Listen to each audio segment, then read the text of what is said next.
Do you like fun, laughter, and a sprinkle of human beings? Well, I suggest you subscribe then. Let's get started with the video. Just a warning, I did hear that this is a sad story. So if you're having a bad day and this could be like your last straw, do yourself a favor, take care of yourself, and exit out and click on another one of our videos. Yeah, sending you lots of love if you're having a hard day. Please skip this one if you are, though. Huggies. Hugs. I also haven't heard the story, so. But No. she's warning me. It's sad, so it must be sad. I just, I like to preface things as they are. It is sad, and you will know just by the title, but let's go. For those of us staying, let's do this. Let's do this. Why do I feel like I'm on a roller coaster? Roller coaster of emotions. Yeah. I did hear also in the story that there will be discussions of a child's death. If this is not a place in a topic that you're interested in hearing in, please exit out of the video, and we look forward to seeing you in our next video. But I just want to make sure you're taking care of yourself now. And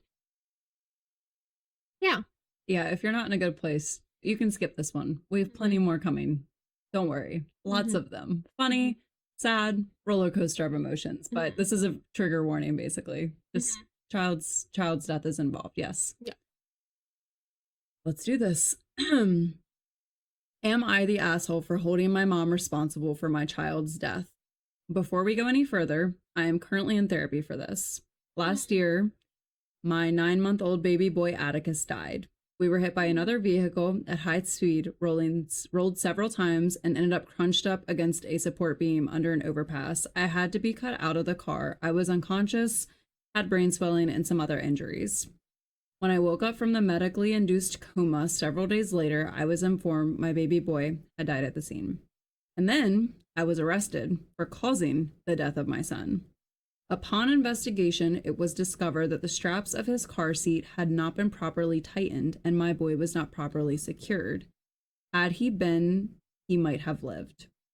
I was not the one who strapped him in.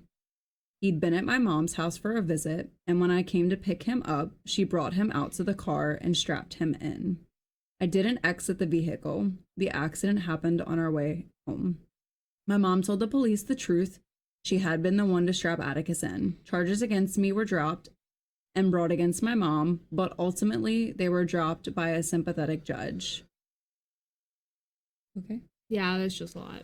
The person who hit us was charged and recently had their trial and went to prison. Since the accident, I find myself blaming my mother for my son's death. She admitted that she didn't tighten the straps because it just seemed uncomfortable and she thought it's why he'd cry in the car seat. She buckled the straps, but she didn't tighten them, and she admitted to it. I love my son, and every day without him is hell on earth. I don't want to live anymore, but I go on because I don't want to be the person who remembers him being the person who caused his death. I have not spoken willingly to my mother since the accident. I discovered that I'm pregnant again about 5 months ago. My mom found out and told me how wonderful it would be to have another little baby to bring us joy. I informed her that she would never be allowed to be around my daughter because of her negligence. Her willful negligence assisted in my little boy's death. She was obviously heartbroken, but also incredibly angry and said blaming her wasn't fair. How could she know there would be an accident? Don't think I beat her, and that I don't think she beats herself up on a daily basis, etc. I don't care. I can't remember how many times I've told her to tighten the straps properly, and look what happened when she refused. I've gone completely NC with her. What does NC mean? I don't know. I guess the biggest noise cancellation. Like maybe not talking. I've gone completely NC with no communication. Oh, you're smart. I've gone completely no communication with her, and she's having family reach out. But the moment that they did it for me was when she had the person come to my house for a preach of forgiveness. A consensus among those reached out is that I'm awful and wrong for blaming her. I'm here for opinions. Thank you. Can I ask Did she say her mom is not eating herself up about No, it? she is. So it said She is. Yeah, so it's okay. I misheard that. That part said she's obviously heartbroken, but also incredibly angry, and said blaming her wasn't fair. How could she know there would be an accident? How could I think that she doesn't beat herself up on a regular basis? Sorry if I didn't make that clear. Okay. First of all, I kind of want to pull anyone being the a-hole off the topic. Yeah. I don't think that applies to this.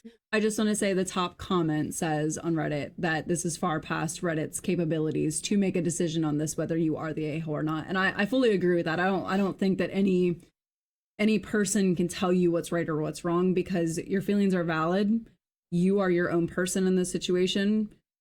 I think you're just looking, I think like she said, she's looking for opinions. I don't think she's even looking for... Yeah, that said, I also don't want to tell someone on where she can approach her opinions about. Yeah, I agree. First off, therapy would be great for yourself first, and probably down the line with your mother. Mm-hmm. Your mother probably needs it on her own as well. But honestly, it is one of those topics, like, I'm not going to do the a-hole thing, because in this case, it's not going to exist. I think this is just flat out a tragedy. There's no other way to paint it. You need to do everything you need to do to grieve this scenario, even if that is going no contact with your mother for now. I'm sure, like, there will come a place where you'll be able to communicate with her again, but do everything you need to do to heal first, and however you need to process those feelings, because if she's just a place of pain right now, and if that's where it's coming from and you're getting triggered, then perhaps, like, right now, distancing yourself from your mom is okay. And that doesn't mean that's forever either. You can go no contact for now, and once perhaps you do some therapy and you find yourself in a different place, you can connect with her again. We do all these things all the time. I hear all the time, I see it all the time, where you always think it's not going to happen to us, or it's not going to happen this time. I don't think it's the mom's fault either. I genuinely think, like, she wasn't doing it out of malice. This was just horrible tragedy that occurred, and I don't think it's fair to put this on the mother as well. Obviously, she was...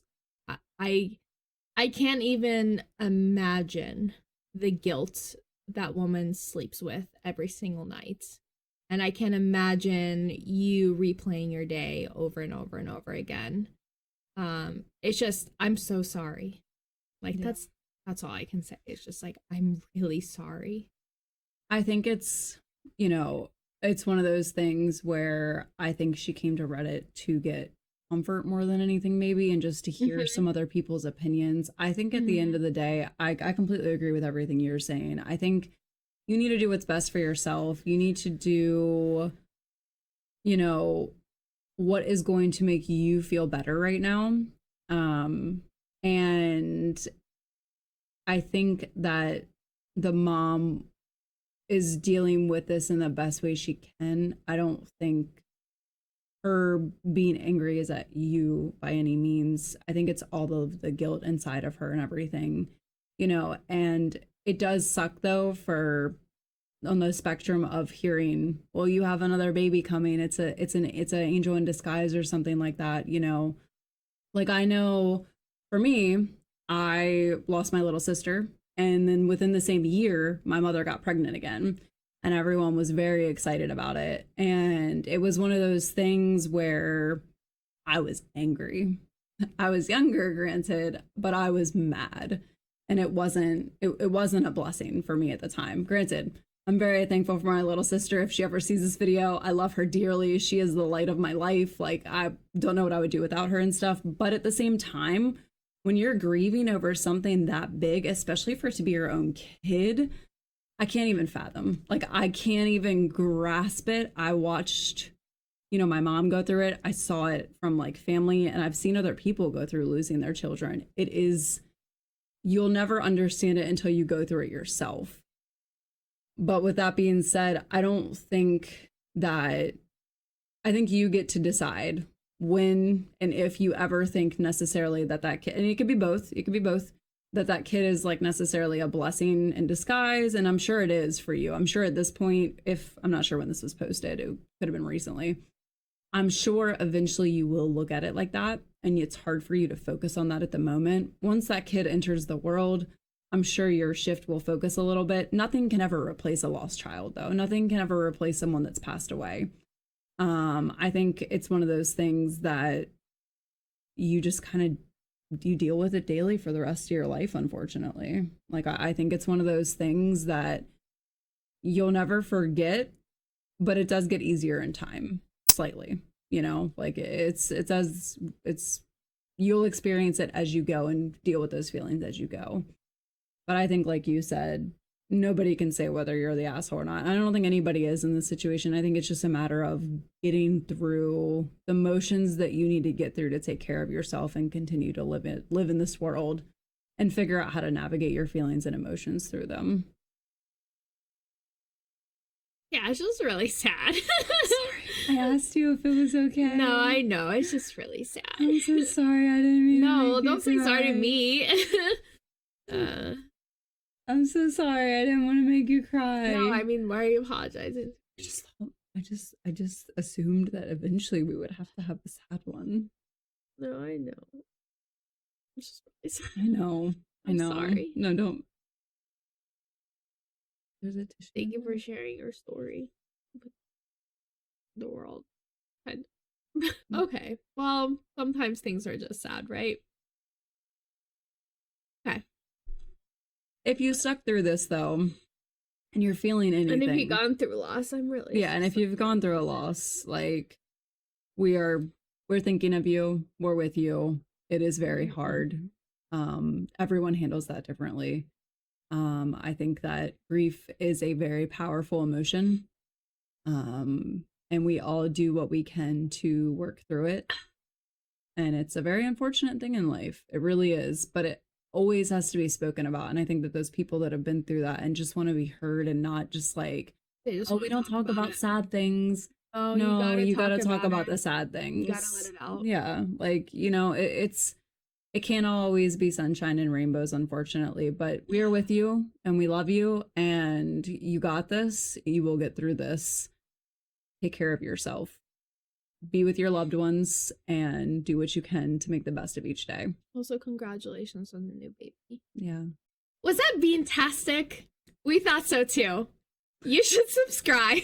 Subscribe, guys. Comment, like, because we do read the comments and we really do appreciate it. And thank you for tuning in. And I know you all are busy, so we'll let you go.